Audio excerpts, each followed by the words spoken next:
आज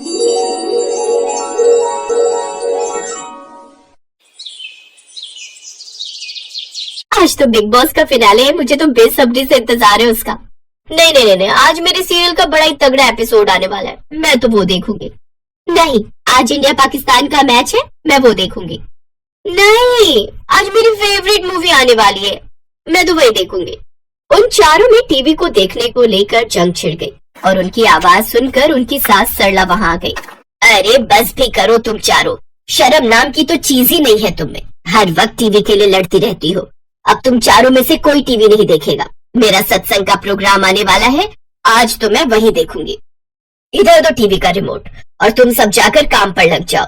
सरला उनसे रिमोट ले लेती है और अपनी पसंद का टीवी देखने बैठ जाती है। कुछ दिन बाद, अगर उस दिन तुम मुझे इंडिया पाकिस्तान का मैच देखने देती तो तुम्हारा क्या ही जाता, तुम लोगों के बकवास सीरियल तो रोज ही आते हैं।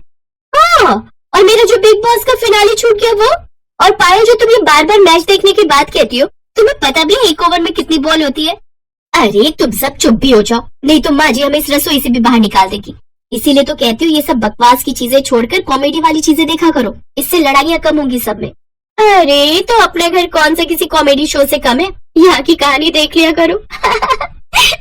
चारों इस बात पर हंसने लगे। बाहर हॉल में बैठी सरला ने उनसे कहा, अरे अब किस बात पर हंस रही हो, जल्दी जल्दी खाना बनाओ। इनका भी कुछ समझ नहीं आता, कब हंसने लगती हैं और कब लड़ने लगती हैं। ऐसे ही शर्मा परिवार की बहुओं की कहानी चल रही थी। एक दिन उनकी सास उनसे, तुम चारों की चारों कान खोलकर सुन लो, कल तुम्हारी मौसी सास और मौसा ससुर जी आ रहे हैं। उनके सामने तुम चारों बिल्कुल झगड़ा नहीं करोगी और ना ही इस बारे में बात करोगी। माँ जी मैं तो बस कभी कभार मैच ही देखती हूँ, नहीं तो मैं कहाँ टीवी देखती हूँ। हाँ तो हम भी तो कभी कभार ही अपनी मर्जी का देख पाते हैं। झूठी तो तुम एक नंबर की हो, टीवी ऑन हुआ नहीं कि तुम जिन की तरह प्रकट हो जाती हो। हाँ, एक बस मैं ही हूँ जो किसी के हाथ से रिमोट नहीं लेती। और झूठ मत बोल, तू ही है जो सबसे पहले नागिन बनकर टीवी के सामने कुंडली मारकर बैठ जाती है। ऐसे बहुत देर तक उन चारों की बहस चलती रहती है। इनकी लड़ाई सुलझाते सुलझाते एक दिन मैं ही इस दुनिया से न सुलझ जाऊं, कुछ नहीं हो सकता इन सब का। अगले दिन उसकी बहन और जीजाजी उनके घर आते हैं। अरे वाह सरला, तूने घर तो बड़े ही अच्छे से सजा रखा है। अरे ये सब तो मेरी बहुओं का कमाल है, वही सब साफ सफाई रखती हैं।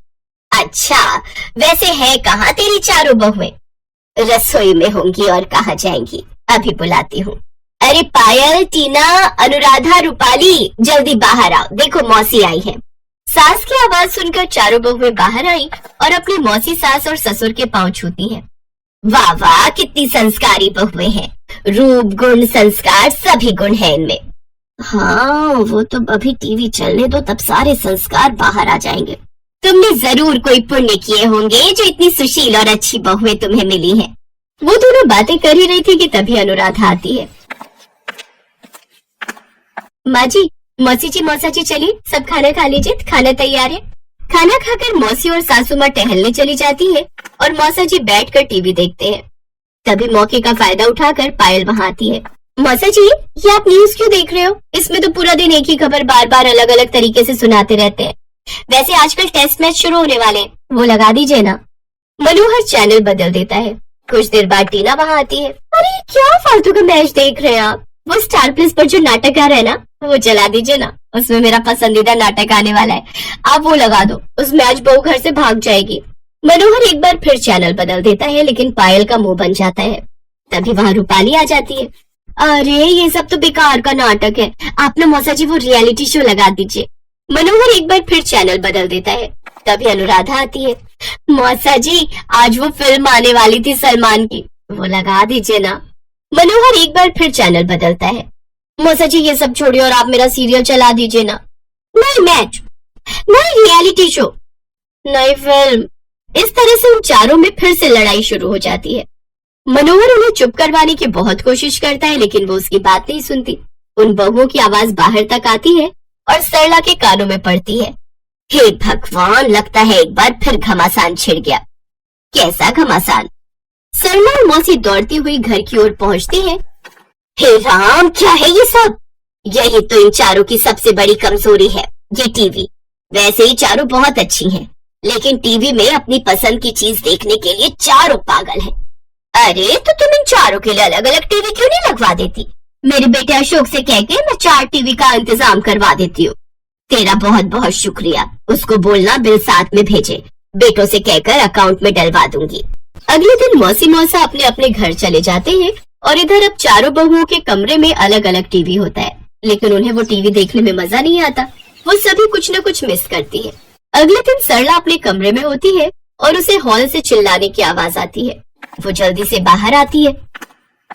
अरे अब क्यों लड़ रही हो तुम सब? अब तो तुम सबका अलग अलग टीवी है। नहीं माँ जी, हमें अब अपनी अपनी पसंद का टीवी 20 मिनट से ज्यादा देखने की आदत नहीं है, और बिना झगड़ा किए तो बिल्कुल नहीं। इसीलिए अब हम इसी टीवी पर देखेंगे, लेकिन सबसे पहले मेरी मर्जी का चलेगा। नहीं मेरी नहीं, मैं अपनी पसंद का देखूंगी।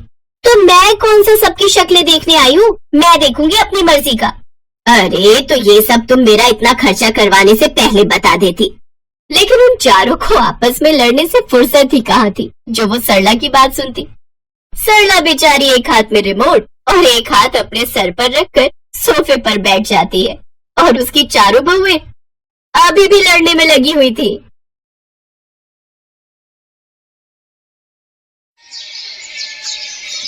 गायत्री देवी के 4 बेटे और 4 बहुएं थीं। पहले और दूसरे नंबर की बहुएं अमीर खानदान से आई थीं और तीसरे और चौथे नंबर की बहुएं गरीब परिवार की थीं। इसलिए गायत्री देवी अपनी बड़ी बहू सुमन और दूसरे नंबर की बहू नीलम के ऊपर ज्यादा ध्यान देती थी और हमेशा उनकी ही तारीफ करती थी। बाकी दोनों बहुओं आशा और वर्षा की हमेशा बुराई करती थी, जबकि आशा और वर्षा सुमन और नीलम के मुकाबले ज्यादा अच्छे स्वभाव की थी। गायत्री देवी की चारों बहुएं गर्भवती थीं और घर में आजकल इसी बात को लेकर चर्चा हो रही थी। ये लो सुमन बहू, नीलम बहू, कहाँ हो तुम दोनों? इधर आओ जरा। अरे माँ जी, ये इतने सारे थैले, इनमें क्या ले आई आप? लगता है आप तो पूरा बाजार ही खरीद लाए हो। हाँ, है तो कुछ ऐसा ही। अब मेरी दोनों लाडली बहुएं गर्भवती हैं, सुंदर सुंदर बच्चों को जन्म देने वाली हैं, तो उनका ख्याल मैं नहीं रखूंगी तो और कौन रखेगा? ये देखो, ये रहे देसी घी से भरे हुए डिब्बे, ये रहे बादाम काजू किशमिश के डिब्बे और सभी तरह की फल सब्जियां। और हाँ, तुम दोनों को ये नमकीन वाले बिस्किट और केक भी पसंद है ना, तो मैं दुकान से ये भी खरीद लाई। अब रोजाना पेट भर कर खाया करो। तुम दोनों को अपने खान पान का पूरा ध्यान रखना है। ठीक है माँ जी। वैसे मैंने आपको जो पैसे दिए थे सारे लग गए या फिर कुछ बचे हैं? मतलब ऐसे ही पूछ रही थी कि उन रुपयों से सामान आ गया होगा। अरे आपने तो पैसे खर्च ही नहीं करे, मैंने तो आपको दिए थे, फिर ये सामान?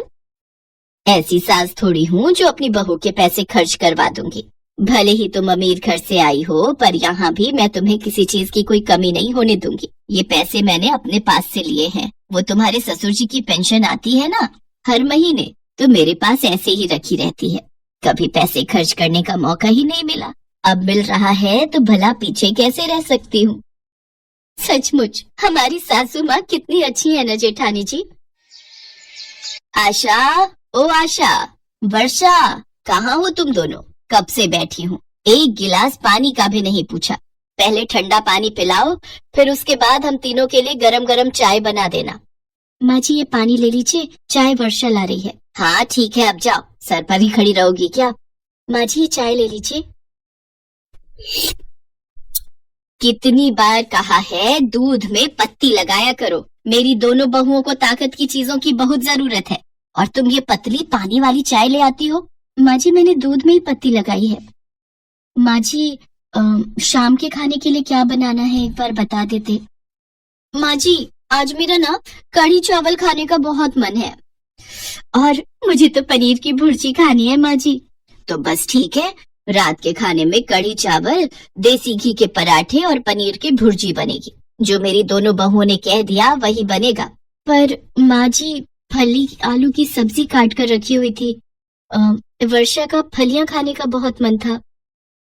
नहीं नहीं नहीं माँ जी, मुझे तो फलियों की दुर्गंध आती है, फिर मैं पनीर की भुर्जी नहीं खा पाऊंगी। तू चिंता क्यों करती है नीलम बहू, जब तुमने मना कर दिया तो फलियों की सब्जी इस घर में बिल्कुल भी नहीं बनेगी। आशा वर्षा दोनों कान खोलकर सुन लो, फलियों की सब्जी उठाकर डस्टबिन में फेंक दो। वर्षा रोती हुई रसोई में चली जाती है। आशा उसके पास जाती है और उसे समझाती है। वर्षा, माँ जी की बात का बुरा मत माना करो। तुम्हारा फली आलू खाने का मन है ना? जब सुमन भाभी और नीलम भाभी सो जाएंगी और माँ जी शाम को मंदिर जाएंगी, तब मैं तुम्हारे लिए सब्जी बना दूंगी। आशा भाभी, हमारे साथ ही ऐसा क्यों हो रहा है? हम भी तो प्रेग्नेंट है। माँ जी हम दोनों का ख्याल क्यों नहीं रखती? मुझे पता है हम दोनों गरीब है, इसलिए ऐसा है ना। हम सुमन भाभी और नीलम भाभी की तरह पैसे वाले घर से नहीं आए। वर्षा की बातें सुनकर आशा भी रो पड़ती है। कुछ महीने बीत जाते हैं। बहुओं की गोद भराई की रस्म होनी थी। सब उसी की तैयारियों में लगे थे।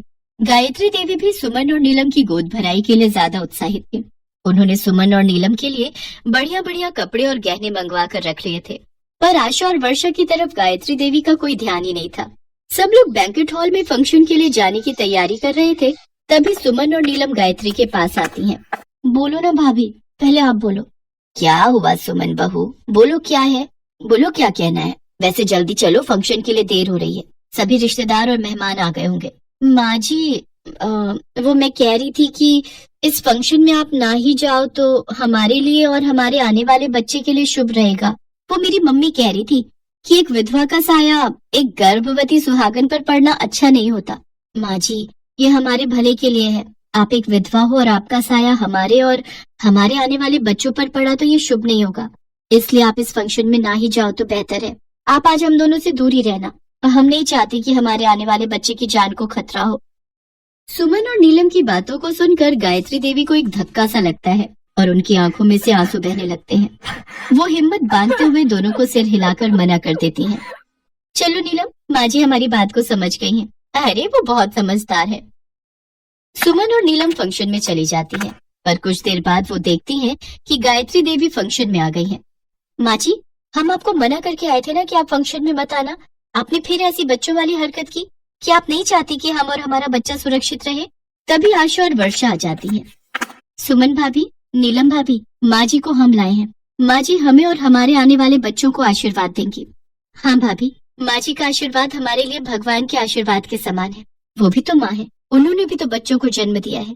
वो भी हमारे होने वाले बच्चों की दादी बनेंगी, इसलिए हमें आशीर्वाद देने का सबसे पहला अधिकार माँ जी का है। चलिए माँ जी, हम दोनों बहुओं को अपना आशीर्वाद दीजिए। हमारी गोद भराई की रस्म आपसे ही शुरू होगी।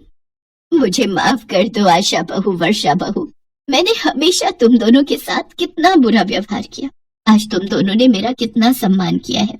सुमन और नीलम के लिए मैंने कितना कुछ किया, पर उन्होंने मुझे इस अच्छाई का क्या सिला दिया। भले ही वो अमीर घर से आई है, पर उनका दिल कहते कहते गायत्री देवी फूट फूट कर रो पड़ती है। माँ जी चुप हो जाइए, अब रोना नहीं। चलिए हम सब मिलकर फंक्शन में एंजॉय करेंगे। गायत्री देवी आशा और वर्षा को अपने गले से लगा लेती हैं। उस दिन से गायत्री देवी आशा और वर्षा को बहुत प्यार करने लगी।